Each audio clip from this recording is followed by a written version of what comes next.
할렐루야. 아멘. 이 시간 성령께서 우리와 함께 하고 계십니다. 오늘은 종교개혁주의입니다. 아까 목사님 말씀하신 것처럼 올해가 505주년입니다. 그 기점은 그러니까 1517년 마르틴 루터가 그 가톨릭 교회의 면죄부를 비판하는 그 95개조 항목의 그 경문을 비텐베르크 그 성문 앞에 붙이는 그 사건을 기점으로 하고 있습니다. 그래서 이 종교개혁이 시작이 됐는데요. 이 우리 개신교회가 이 천주교로부터 갈라져서 이제 탄생하는 그런 계기가 됐습니다. 물론 루터 이전에 한 100년 전쯤인데요. 1400년대 이 개혁의 움직임이 있었습니다. 영국의 위클리프라든지 또 체코의 후스라는 이런 사람들이 가톨릭의 그 잘못된 인습들에 대해서 항거한 적이 있었죠.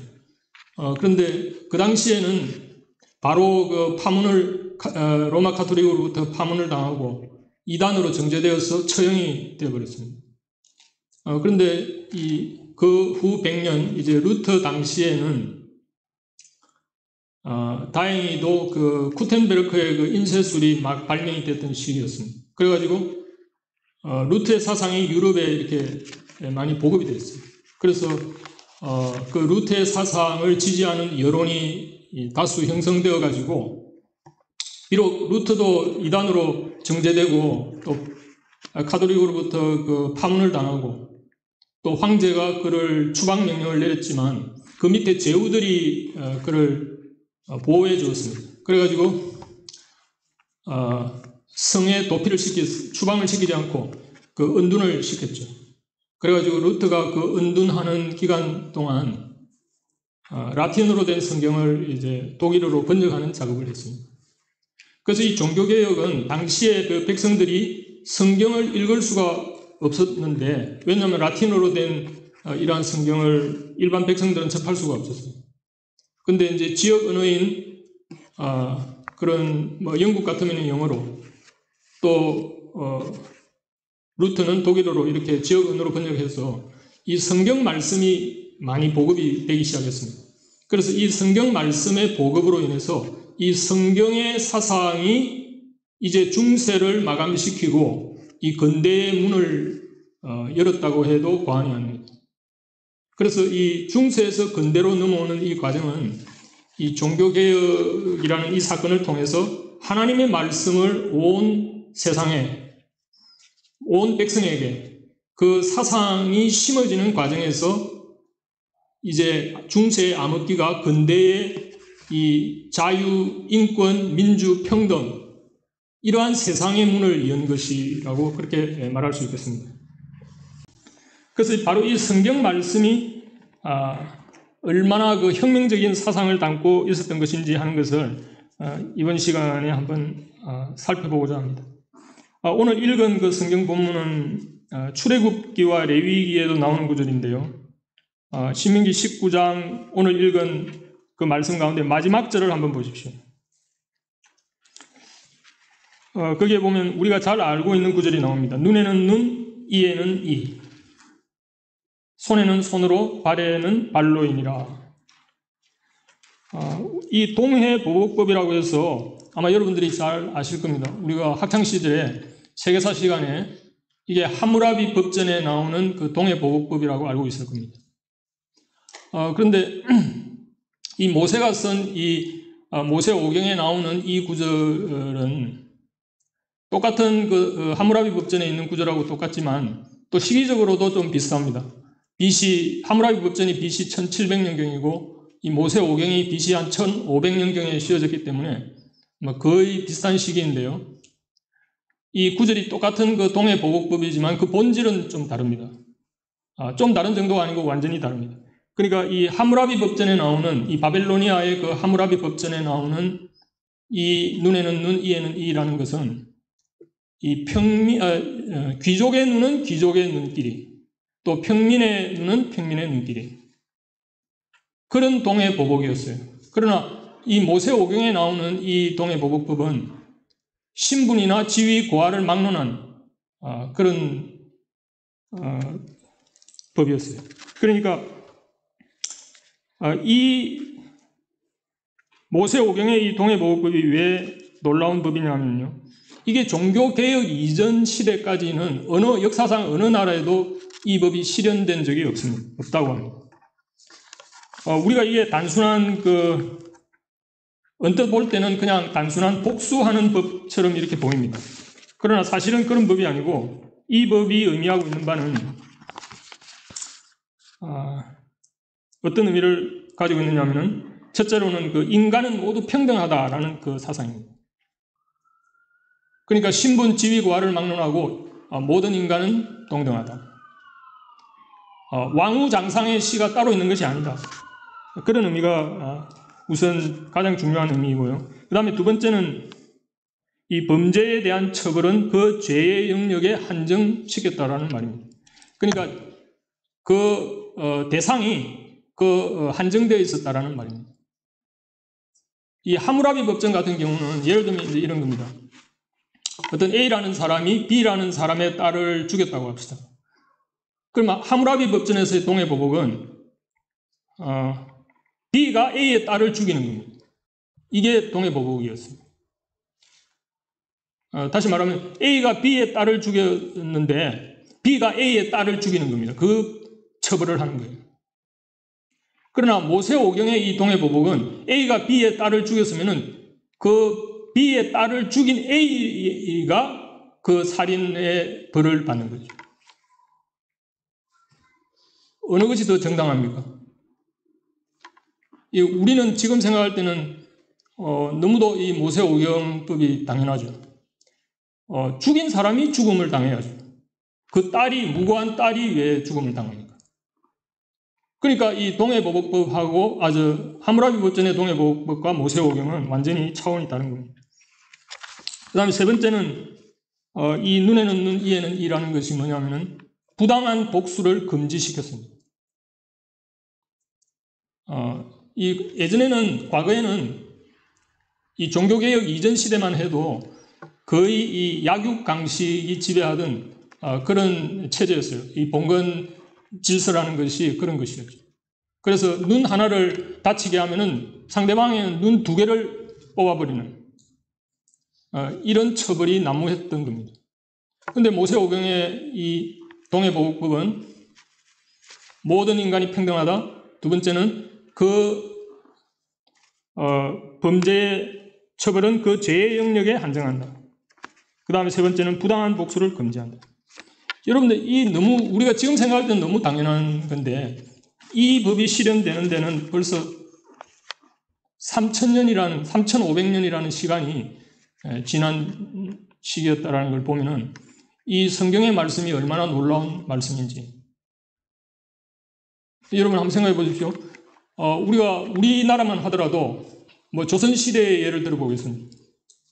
우리가 임금님이 만약에 가정을 해서 어떤 임금님이 길을 행차하는데 백성이 좀 예의를 안 갖췄다. 그래서 임금이 칼을 뽑아가지고 그 백성의 목을 쳤다고 합시다. 그래서 그 백성이 죽었습니다. 그러면은 그 임금은 살인죄로 처벌을 받았을까요?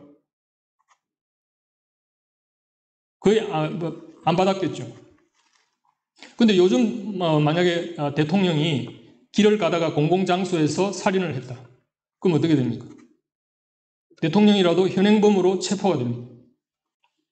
물론 대통령은 현직에 있을 동안은 불체포 특권이라는 게 있습니다. 그러나 현행범은 다릅니다. 현행범은 뭐든지 바로 체포가 됩니다. 그 불체포 특권이라는 것은 그냥 혐의가 있을 때 얘기를 하는 것이고 현행범은 누구라도 체포가 되죠.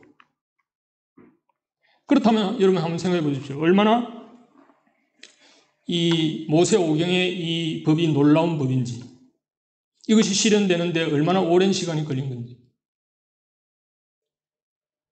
여러분들 우리나라가 지금 이런 이 모세오경이 지배하는 시대에 우리는 지금 살고 있습니다. 그러나 사실 우리나라만 해도 한 100년 전만 해도 그렇지 못했어요. 여러분들 그 130년 전에 조선 말기에 단발령이라는 것이 내려졌어요. 갑오개혁 때 단발령이 내려졌는데 1890년대입니다. 불과 지금으로부터 한 130년 전이에요. 최익현이라는 사람 잘 아시죠? 그 사람이 내 목은 벨지언정 내 머리는 벨 수가 없다. 그 단발령에 반발을 했습니다. 그 유림의 거두였죠. 그래서 온 전국의 유생들이 일어났어요. 의병이 막 일어났습니다. 이 최익현이와 쌍벽을 이루는 그 유림의 거두 가운데 유인석이라는 분이 있었어요.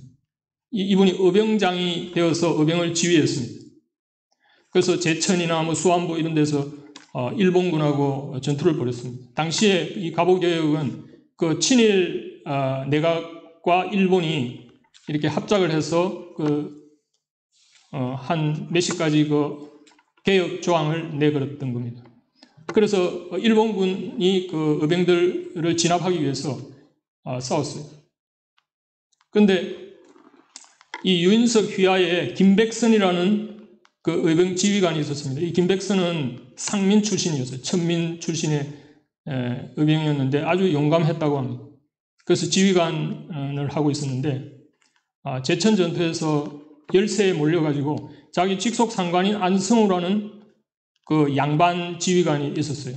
그래서 원군을 요청했습니다. 이 김백선이. 그런데 안성우가 거절을 했어요. 그래서 그 전투에서 패배하자 그 지휘관 회의에서 이 김백선이가 안성우를 향해서 막 항의를 했어요. 왜 그때 원군을 보내주지 않았느냐. 그때 보내줬으면 승리할 수 있었다. 이렇게 항의를 막 했습니다. 그런데 그 항의를 듣고 있던 이 유인석이라는 의병장이 그 김백선이를 끌어내가지고 어디 쌍놈의 자식이 양반에게 대드느냐. 이렇게 해가지고 단칼에 적절 처분을 했어요. 여러분 놀랍지 않습니까? 우리는 지금 우리 시대에 그런 일이 일어나면 정말 우리는 놀랄 겁니다. 그러나 그 시대는 너무너무 아무렇지 않게 넘어갔던 시절입니다.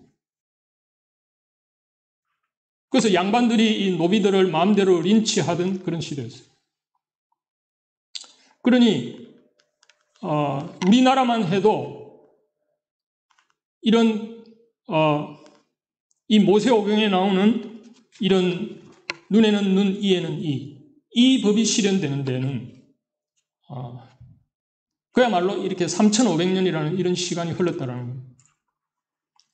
그러니 이 성경의 사상을 비로소 우리 이 근대 국가에 적용하게 된 것이 바로 종교개혁이었다는 거죠. 이 종교개혁을 통해서 이 성경 말씀이 우리에게 읽혀지고 이 성경의 사상이 이 근대의 문을 열었다 하는 겁니다. 그래서 지금 우리 시대에 당연해 보이는 이런 평등 사상이 이 종교개혁 이전에는 역사상 어느 나라도 이 법이 적용된 사례는 없었다는 겁니다. 그래서 오늘날 이 성경의 사상이 개인의 자유와 평등과 인권과 이 민주주의가 확립된 계기가 된 겁니다. 왜냐하면 이 이후에 이 종교개혁 이후에 비로소 이 성경의 사상이 보급되면서 근대 국가가 탄생하게 되고요. 이 근대 국가들이 뭘 제정했느냐 하면은 민법을 제정했습니다. 민법. 여러분들 이 민법이라는 건 뭡니까? 이 민법이 제정되는 그 기초에는 이 개인의 소유권을 인정한다라는 말입니다. 개인의 소유권을 인정한다. 지금 우리가 들을 때는 너무도 당연한 얘기인데 여러분들 이 개인의 소유권이 인정된다라는 말은 무슨 말이냐 하면 신분제가 폐지된다라는 말이에요. 여러분 한번 생각해 보세요. 민법이 없는 상태에서 이제 국가에서 자, 우리는 오늘부터 이제 양반과 상놈의 구분이 없다. 이렇게 선언한다고 일반 백성들이 그 신분제가 폐지된 상태에서 삶을 살까요? 아무리 그런 선언은 100번 해봐야 아무 소용이 없습니다. 그러나 민법이 딱 제정이 되고 나니까 어떻게 됩니까? 이제 자기의 재산권에 대해서 누군가가 이렇게 타치를 못합니다. 누가 해를 입히면은 그 법에 의해서 판결을 받아서 보상을 받습니다. 그래서 민법이 제정되고서야 이제 비로소 신분제가 폐지가 됩니다. 자, 이 신분제가 폐지되고 이 민법으로 인해서 신분제가 폐지됐다라는 말은 무슨 말이겠습니까? 아, 이제 내가 열심히 노력하면 되는구나. 이제 나의 재산이 모이고 내가 능력껏 열심히 일하면은 내 신분이 상승해지는 거죠. 그래서 이렇게 해서 이 근대의 문이 열렸고요. 이 서양에서도 여러분들 이런 민법이 최초로 발효가 되고 확립된 나라가 어느 나라냐면 네덜란드입니다. 이 네덜란드의 개신교인들이 이 종교개혁 이후에 개신교인들이 전부 네덜란드로 많이 모였습니다. 왜냐하면 이 종교개혁 이후에도 여러분들 이 신교와 구교 간의 갈등이 심했습니다.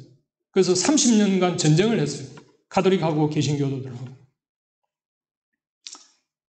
사실은 이 루터는 이 종교개혁의 그 시발점이 되었지만 실제로 이 개신교를 형성한 개혁가는 뭐 칼빈이라든지 쩌빙글리라든지 한 20년 후에 뭐 존 녹스라든지 이런 사람들에 의해서 오늘날 이 개신교 형태가 확립이 됐죠. 루터 같은 경우는 그 시발이 되었지만 그는 사제로 남았거든요. 끝까지. 그래서 그 루터 교단들, 이 루터란 처치, 이 교회도 여러분들 그 루터란 처치이죠. 지금 우리가 사용하고 있는 이 교회당도 이제 루터 교회인데, 이 루터 교회는 이제 내용은 개신교입니다. 근데 형식은 천주교 형식을 갖고 있습니다. 이 영국의 그 성공회하고 좀 비슷한데요. 그래서 여기는 목사라고 칭하지 않고 아마 사제로 칭하죠. 목사님. 여기는 프리스트로 그렇게 얘기해요. 목사라고.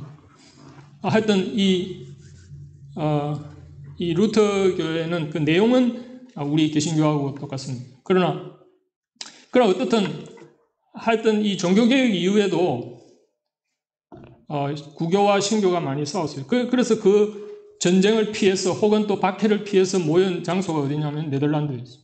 그 네덜란드에 이 개신교인들이 굉장히 많았습니다. 그러니까 이 개신교인들이 성경의 사상을 그 국가 건설에 기여했던 거예요. 그래서 네덜란드가 당시에는 강대국이었습니다. 그래서 네덜란드가 이 상선을 타고 오대양 육대주를 돌면서 이 상업, 무역 거래를 하고 이렇게 했었죠. 그래서 여러분들 더치페이라는 말이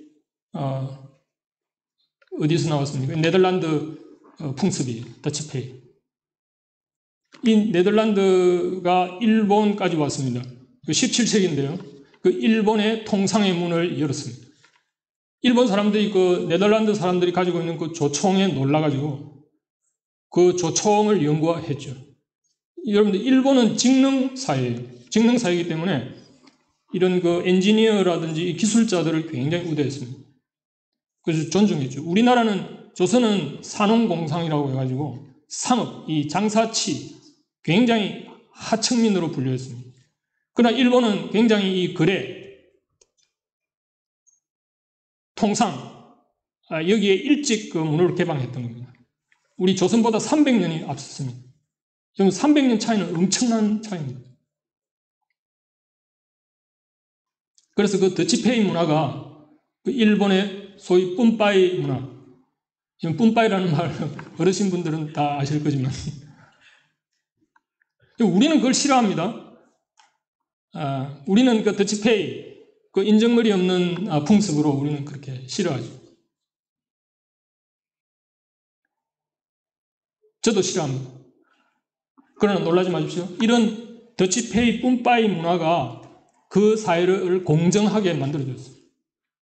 우리는 그걸 싫어하기 때문에 어떤 일이 벌어집니까? 김영란법이라는 법이 만들어진 거예요. 그거를 이렇게 불공정하게 접대를 하지 말도록 그 김영란법이 만들어지고 있지 않습니까? 그러나 이런 그 네덜란드의 이런 더치페이 문화, 일본의 그 분파이 문화 이런 것은 이 공정성을 담보하는 거죠. 싱가포르가 그렇게 해서 발전한 나라입니다. 싱가포르가 왜 강대국이 됐습니까? 부국이 되었습니까? 공정한 법치를 만들어 놨기 때문에 그렇습니다. 그래서 세계 모든 그 기업이나 나라들이 싱가포르에 가서 거래를 합니다. 비즈니스 계약을 체결해요. 왜냐하면 그 싱가포르의 법이 그 개런티를 해주니까. 그래서 싱가포르는 그 세계 각국의 중개 무역을 통해서 국부가 창출이 됐죠. 1인당 GDP가 6만 불이 일본보다 높습니다. 싱가포르는. 제가 캄보디아에 있어봐서 알지만 캄보디아는 왜 발전을 못하는가? 거기는 민주국가이지만 훈센이라는 그 총리가 한 30년간 장기 독재를 하고 있거든요. 그러니까 모든 관리들이 다 부패해져 있어요. 그러니까 어떤 비즈니스를 하려면은 그 뇌물을 주지 않으면 안 돼요. 관리들에게 뇌물을 갖다 줘야 돼요. 모든 관행들이 다 불공정합니다. 다 연줄이 있고 인맥이 필요합니다. 그러니까 어느 기업이 거기 가서 또 어느 나라가 그 나라에 투자를 하려고 하겠어요. 공정한 거래 관행이 확립이 안 돼 있는데. 그러니까 나라가 발전할 수가 없는 겁니다. 외국에서 투자를 안 해주니까.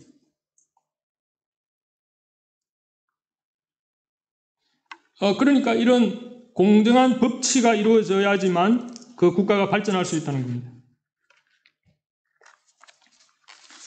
결국 이 네덜란드가 여러분들 오늘날 이 서양이 발전한 그 이면에는 바로 이 성경의 사상, 그러니까 공정한 거래 관행, 이것이 바로 이 성경의 이 모세오경의 바로 이 눈에는 눈, 이에는 이라는 이 사상이 이 역사상 가장 위대한 사상이다.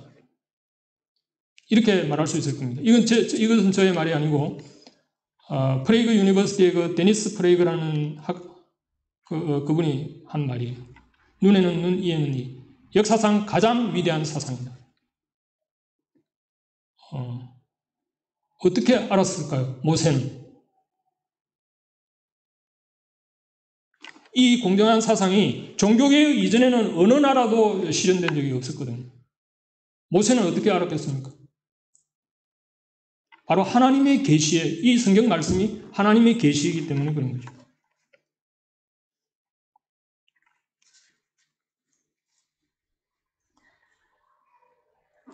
일본이 우리 조선을 식민지화하고 난 1910년에 한일 합방을 했죠. 1912년에 일본이 민법을 발효시켰습니다. 조선에 조선민사령이라고 해가지고 민법을 딱 발효시켰어요. 일본이 우리 조선을 식민지화한 것은 아주 나쁜 일이었지만 이 민법을 발효시킨 것은 뭐 잘한 일이었다고 해야 될지 모르겠는데 그 당시에 조선의 조선 말의 노비 인구의 40%가 노비였습니다. 그 사람들이 다 환영을 했어요. 이 민법이 발효되면서. 왜냐하면 이제 실질적인 신분제가 폐지가 됐거든요. 그래서 여러분들 그 동학 농민 혁명이 일어났지 않습니까? 그 조선 말에 이 동학 농민들이 그 양반들의 그 학정에 못 이겨가지고 그 폭동을 일으켰습니다. 그런데 그 동학 농민의 잔당들이 나중에 다 일진회라는 것을 만듭니다. 일진회에 가입을 해요. 근데 놀라지 마십시오. 이 일진회는 우리가 지금 친일파 단체로 그렇게 알려져 있습니다. 근데 우리 농민들이 전부 그 친일 단체인 일진회로 들어갔어요. 그 농민들이. 우리는 지금 동학 농민을 아주 기리고 있지 않습니까?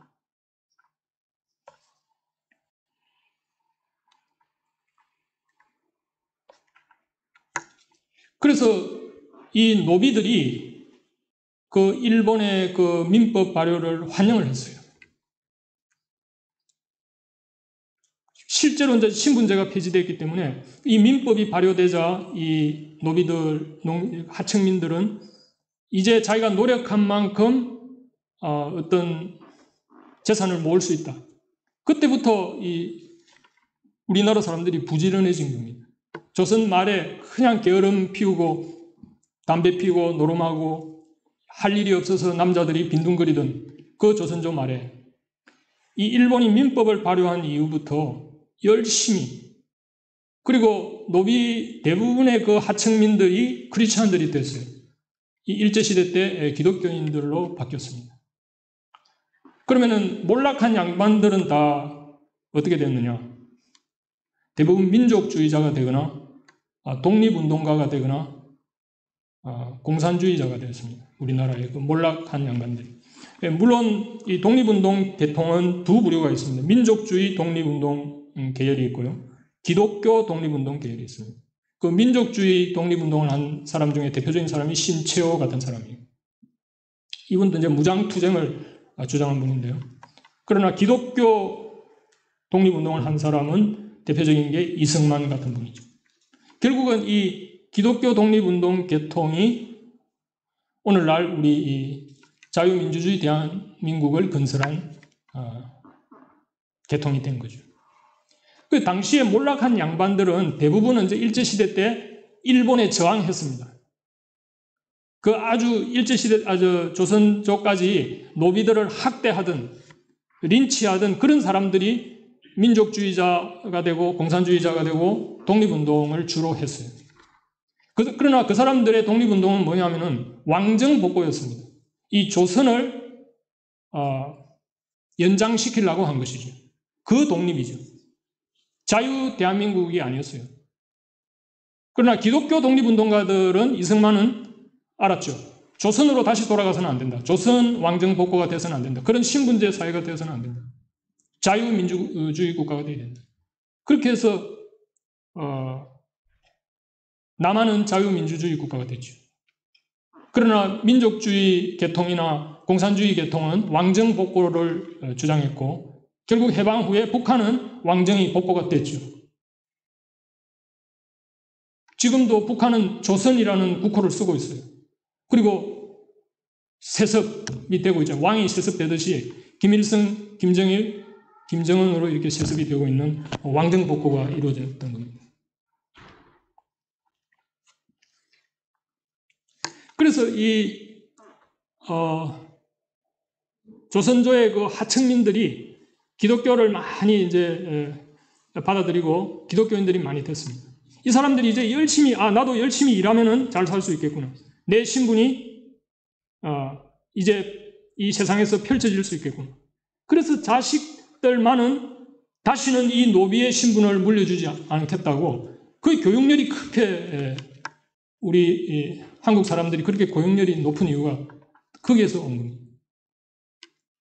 이 캐나다까지 와가지고 우리가 자식 교육을 시키겠다고 하는 우리들은 어쩌면 노비의 DNA가 흐르고 있는지 모르겠어요.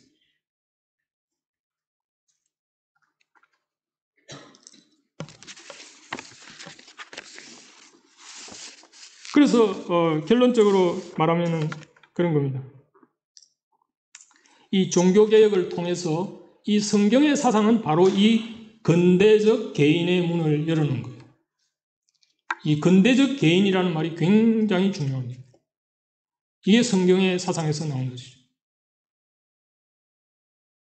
그러나 우리나라 사람들은 개인을 싫어합니다. 공동체라는 말을 좋아해요.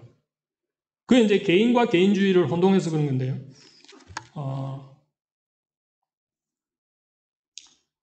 이 근대적 개인이라는 것은 바로 성경 사상이라는 말인 이유가 이 개인의 그 존엄, 그래서 그 말은 좀 더 구체적으로 말하면 개인의 소유권을 인정하는 거예요.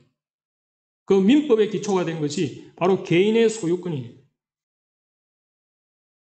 그래서 우리가 자유와 행복했을 때 이 행복이라는 말은 소유권을 그렇게 행복이라고 표현한 겁니다. 그래서 그 소유권이라는 말 속에는 이 개인의 자유가 전제되어 있는 거예요. 그래서 어떤 사람은 저 중앙아시아의 부탄이 행복한 나라다 그런 얘기를 하는데 우리가 행복을 그런 식으로 따져서는 안 됩니다. 우리가 헬조선이다 이런 말을 가끔씩 쓰죠. 우리가 부탄보다 못한 나라입니까? 행복은 예를 들면은 그런 식으로 뭐 이게 조선시대 사람들 행복했다 이렇게 생각하는 사람들이 있습니다. 그게 큰 착각이에요. 행복은 뭐냐면은 어떻게 평가해야 되느냐면은 수명, 인간의 기대 수명이 어느 정도냐, 교육의 기회가 평등하냐, 의료 접근이 용이하냐, 이런 지표를 통해서 우리는 행복을 따져야 됩니다.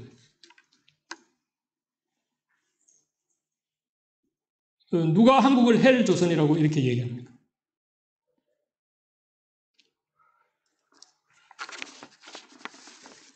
그래서 이 개인이라는 말은 이 신분의 차별을 받지 않는 이 자유인이라는 의미고요. 이게 바로 종교개혁이 가져온 이 성경의 사상이라는 점을 꼭 기억해 주시기 바랍니다. 결론적으로 이 눈에는 눈, 이에는 이라는 이 동해보국 사상은 근대적 개인을 탄생시킨 말이고요. 이 근대적 개인이 오늘날 이 자유와 민주의 토대가 되었다는 결론의 말씀을 드립니다. 기도하겠습니다. 하나님 감사합니다. 오늘 종교개혁주의를 맞이해서 아버지의 말씀의 능력이 어떻게 역사 속에서 놀라운 변화를 일으켰는지를 생각했습니다. 하나님께서 우리 인간을 하나님 형상대로 창조한 귀한 존재로 삼아주셨는데 오랜